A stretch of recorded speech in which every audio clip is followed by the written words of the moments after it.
Bonjour à tous, vous êtes en train de visionner le 3e épisode de cette mini-série sur les adaptations respiratoires. Dans l'épisode précédent, nous avons vu des adaptations respiratoires lors d'un effort d'intensité croissante. Nous allons cette fois-ci nous intéresser aux adaptations respiratoires lors d'un exercice d'intensité constante. Dans un premier temps, nous analyserons comment évolue la ventilation au cours d'un effort dont l'intensité est modérée et constante. Ensuite, nous verrons comment évolue la consommation d'oxygène dans les mêmes conditions pour aboutir à l'identification des stimuli de l'adaptation respiratoire au cours de l'exercice. Pour montrer l'évolution de la ventilation au cours d'un effort dont l'intensité est modérée et constante, nous utiliserons ce graphique. Lors d'un effort physique, l'intensité respiratoire ou la consommation de dioxygène augmente. Pour faire face à ces besoins, le débit ventilatoire, c'est-à-dire la quantité d'air qui va rentrer dans nos poumons chaque minute, augmente. C'est ce qu'on peut observer durant la phase numéro 1. On voit que le débit ventilatoire augmente d'un coup. Il s'agit du début de l'exercice.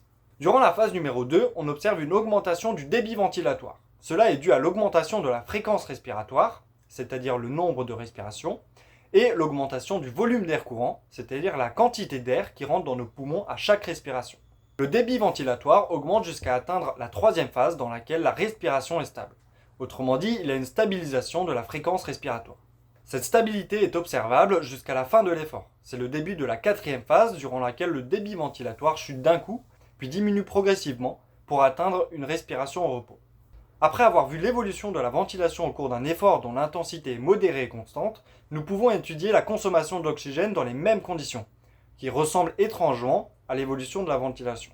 Sur ce graphique, on peut observer une augmentation rapide de la consommation d'oxygène alors que la production d'énergie par le métabolisme aérobie est inférieure à la demande pendant l'exercice. C'est la phase en bleu sur le graphique et c'est ce qu'on appelle un déficit d'oxygène. Ensuite, on observe un état stable, durant lequel la consommation d'oxygène est proportionnelle à l'exercice. Lors de la fin de l'exercice, on observe une chute rapide de la consommation d'oxygène, puis une diminution lente jusqu'à atteindre une consommation au repos. Lorsque la VO2 max reste élevée dans les premières minutes de récupération, il y a ce qu'on appelle une dette d'oxygène, ou EPOC. Autrement dit, il s'agit de la consommation après l'exercice d'un excès d'oxygène. Il s'agit de la phase en rouge sur ce graphique. La dette d'oxygène varie selon la durée et l'intensité de l'exercice. Il existe des récepteurs sensibles aux variations de la pression partielle de dioxygène et de dioxyde de carbone. Ils sont localisés dans la crosse aortique et les sinus carotidiens. Lorsque la pression partielle de dioxygène baisse et que la pression partielle de dioxyde de carbone augmente, alors cela provoque une augmentation de la fréquence cardiaque et de la pression artérielle. Lorsque l'intensité de l'exercice augmente, les 3 paramètres de la pression partielle ont tendance à aussi augmenter. Ces 3 paramètres sont la pression partielle de dioxygène, de dioxyde de carbone et d'ion hydrogène. Lorsque la pression partielle de dioxygène diminue en raison de l'effort, celle-ci est détectée par les récepteurs dans les artères et les poumons, ce qui entraînera une augmentation de la ventilation pour compenser et maintenir un apport adéquat en oxygène, c'est-à-dire augmentation de la fréquence et de la profondeur de notre respiration. Pendant l'effort, nos muscles produisent beaucoup plus de dioxyde de carbone, ce qui entraînera une augmentation de la pression partielle de dioxyde de carbone dans le sang.